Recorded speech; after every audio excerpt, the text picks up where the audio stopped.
Assalamualaikum warahmatullahi wabarakatuh. Kami dari kelompok 3 PKLH akan memaparkan materi tentang konsep makna kearifan lokal dan penerapan dalam pendidikan lingkungan. Di sini saya akan menjelaskan tentang pengertian kearifan lokal dan juga ruang lingkup dari kearifan lokal tersebut. Nah, secara pengertian atau definisi kearifan lokal dari segi bahasa dulu berasal dari dua kata, yakni kearifan dalam bahasa Inggrisnya wisdom dan juga lokal dalam bahasa Inggris local. Kemudian secara umum, nah, local wisdom ini atau kearifan lokal ini dapat dipahami sebagai gagasan-gagasan setempat yang bersifat bijaksana, kemudian penuh kearifan, bernilai baik. Nah, kemudian yang tertanam atau mendarah daging di sebuah masyarakat dan diikuti oleh masyarakat tersebut. Nah, maksudnya dari sekian poin tadi yang disebutkan itu sudah menjadi suatu kebiasaan di suatu masyarakat dan menjadi suatu kearifan lokal tersebut. Kemudian pengertian kearifan lokal menurut Departemen Sosial atau yang sekarang disebut dengan Kementerian Sosial. Nah, menurut Kementerian Sosial, kearifan lokal diartikan sebagai pandangan hidup dan pengetahuan serta berbagai strategi kehidupan yang berwujud aktivitas yang dilakukan oleh masyarakat lokal dalam menjawab berbagai masalah dalam pemenuhan kebutuhan mereka. Nah, ini menurut Departemen Sosial RI 2006 atau yang sekarang menjadi Kemensos.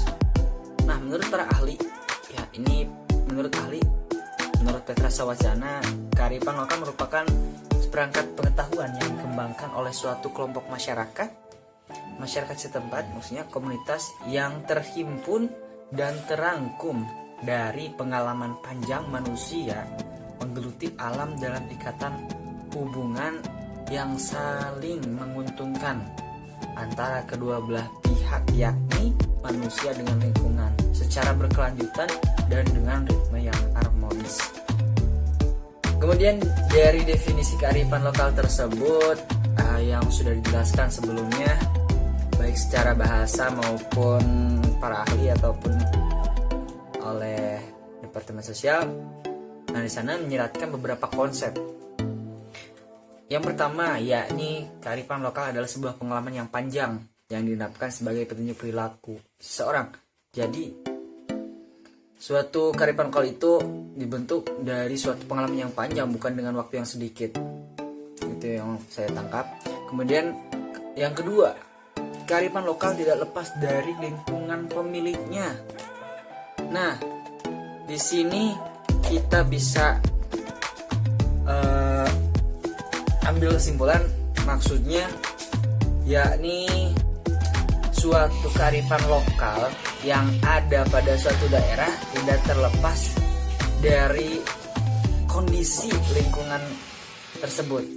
Jadi saling berkaitan antara kearifan lokal yang ada dengan lingkungan yang ada. Contoh saja, misalkan lingkungan tersebut atau kondisi daerah tersebut pantai, biasanya kearifan lokal tersebut berhubungan dengan lokasi tersebut, dengan pantai. Nah, seperti itu. Kemudian yang ketiga, ada kearifan lokal itu bersifat dinamis, lentur, terbuka, dan senantiasa menyesuaikan dengan zamannya. Nah, jadi kearifan lokal yang dimaksud dari konsep ini bermaksud bahwa kearifan lokal itu tidak statis, tidak tetap gitu. Jadi dinamis, selalu berubah-ubah. Karena sifat kearifan lokal yang berubah-ubah, maka setiap kebudayaan baru yang viral disebutnya itu akan berbaur dengan kearifan lokal yang lama. Nah, dan muncullah kearifan lokal yang baru dari perpaduan antara kearifan lokal yang lama dengan kearifan lokal yang baru. Nah, ini disebut juga asimilasi. Nah, seperti itu. Ya, kemudian selanjutnya saya akan menjelaskan tentang ruang lingkup kearifan lokal.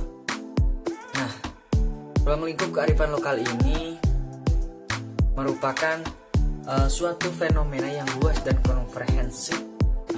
Komprehensif ya. Nah, cakupan kearifan lokal dalam ruang lingkup ini cukup banyak dan beragam sehingga sulit dibatasi oleh ruang. Nah, di sini kearifan tradisional dan kearifan kini berbeda dengan kearifan lokal. Karena kearifan lokal ini lebih menekankan pada tempat dan lokalitas dari kearifan tersebut, sehingga tidak harus merupakan sebuah kearifan yang telah diwariskan dari generasi ke generasi. Nah, seperti itu. Kemudian kearifan lokal bisa merupakan kearifan yang belum lama atau baru muncul dalam satu komunitas sebagai hasil dari interaksi dengan lingkungannya, dengan lingkungan alam dan interaksi dengan masyarakat serta budaya yang lain. Nah, seperti yang sudah saya katakan sebelumnya, antara budaya yang lama atau budaya baru tercampur jadi menghasilkan budaya yang baru. Nah, itu asimilasi ya yang tadi. Oleh karena itu, kearifan lokal tidak selalu bersifat tradisional karena dia dapat mencakup kearifan masa kini, dan karena itu pula lebih luas maknanya daripada kearifan tradisional. Ya, untuk itu membedakan kearifan lokal yang baru saja muncul dengan kearifan lokal yang sudah lama dikenal komunitas tersebut dapat digunakan istilah kearifan kini, kearifan baru, atau yang lebih keren lagi disebut dengan kearifan kontemporer. Kearifan tradisional dapat disebut kearifan dulu atau kearifan lama. Ya, mungkin sekian dari saya tentang penjelasan dari pengertian dan juga ruang lingkup kearifan sosial. Kearifan lokal ya. Terima kasih. Di sini saya akan sedikitnya menjelaskan tentang fungsi kearifan lokal. Kearifan lokal merupakan salah satu warisan dari nenek moyang. Warisan tersebut bisa berupa tata nilai kehidupan yang menyatu dalam bentuk religi, budaya, ataupun adat istiadat. Keberadaan kearifan lokal ini bukan tanpa fungsi. Kearifan lokal sangat banyak fungsinya, seperti yang telah dituliskan oleh Sartini pada tahun 2006. Ada 5 fungsi yang telah disebutkan oleh beliau. Yang pertama itu berfungsi sebagai konservasi dan pelestarian sumber daya alam. Yang kedua berfungsi untuk mengembangkan sumber daya manusia. Nah, yang ketiga berfungsi untuk pengembangan kebudayaan dan ilmu pengetahuan. Yang keempat berfungsi sebagai petuah kepercayaan, sastra, dan pantangan. Yang kelima bermakna sosial, misalkan pada upacara daur pertanian. Kearifan lokal yang terkait dengan kebudayaan memiliki arti penting untuk menjaga keberlanjutan kebudayaan, sekaligus agar selalu terjaga kelestariannya. Terlebih lagi di tengah-tengah modernisasi ini yang istilahnya saat ini lebih akrab dikenal dengan sebagai globalisasi, yang dalam kenyataannya globalisasi ini dapat menggeser nilai-nilai kebudayaan lokal oleh nilai kebudayaan asing yang berkembang begitu pesat di dalam kehidupan masyarakat di Indonesia, baiknya yang hidup di perkotaan maupun di pedesaan. Peranan kearifan lokal dalam kelestarian lingkungan pedesaan dapat kita temukan contoh kasusnya pada kampung-kampung adat seperti Baduy, Kampung Kuta, Kampung Naga, dan sebagainya. Nah, di daerah tersebut, lingkungan pedesaan dan hutan yang berbatasan langsung sangat terjaga kelestariannya. Masyarakat dapat memanfaatkan hutan dan sumber daya yang terkandung di dalamnya, namun tetapi dapat menjaga kelestarian dari hutan tersebut karena terikat oleh nilai-nilai kearifan lokal. Mungkin sekian yang bisa saya sampaikan, kurang lebihnya mohon dimaafkan. Terima kasih. Di sini saya akan menjelaskan tentang pendekatan kearifan lokal khususnya dalam kearifan lingkungan. Yang pertama yaitu politik ekologi, di mana pendekatan ini mengkaji sebab akibat perubahan lingkungan yang lebih kompleks daripada sekadar sistem biofisik, yakni menyangkut distribusi kekuasaan dalam suatu masyarakat. Pendekatan ini juga didasarkan pada pemikiran tentang beragamnya kelompok-kelompok kepentingan, persepsi dan juga rencana yang berbeda terhadap lingkungan. Melalui pendekatan ini dapat melihat isu-isu tentang pengelolaan lingkungan.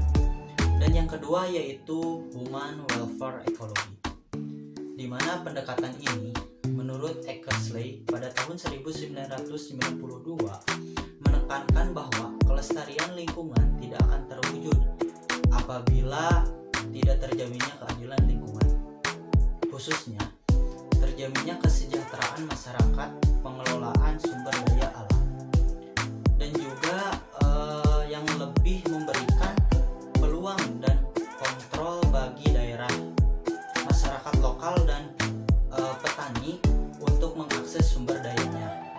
Dalam hal ini juga lebih memihak pada masyarakat lokal dan juga petani sehingga membatasi kewenangan negara yang terlalu berlebihan. Dan yang ketiga yaitu pendekatan ekosistem. Pendekatan ekosistem ini melihat komponen-komponen manusia dan juga lingkungan sebagai kesatuan ekosistem yang seimbang dan juga menjaga kelestarian lingkungan dalam segi ekosistemnya. Dan yang keempat yaitu pendekatan aksi dan juga konsekuensi. Pendekatan ini lebih aplikatif untuk menjelaskan dan juga memahami tentang fenomena-fenomena yang menjadi pokok masalahnya. Kelebihan dari pendekatan ini adalah mempunyai asumsi dan juga model-model penjelasan yang lebih empirik.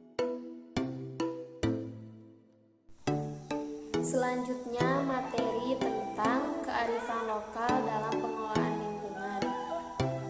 Kearifan lokal dapat disebut sebagai jiwa dari budaya lokal. Dengan adanya suatu keseimbangan lingkungan yang dapat terjadi karena adanya aturan yang ada dan dapat diterima oleh masyarakat. Hal ini dapat dilihat dari ekspresi kearifan lokal dalam kehidupan sehari-hari karena telah terinternalisasi dengan sangat baik. Dengan kemampuan bekerja dan berpikir secara metaforik, manusia kini tidak lagi mengandalkan naluri dalam beradaptasi dengan lingkungannya. Mereka mulai secara aktif mengelola sumber daya alam dan mengelola lingkungan sesuai dengan resep-resep budaya yang merupakan himpunan abstraksi pengalaman mereka dalam menghadapi tantangan.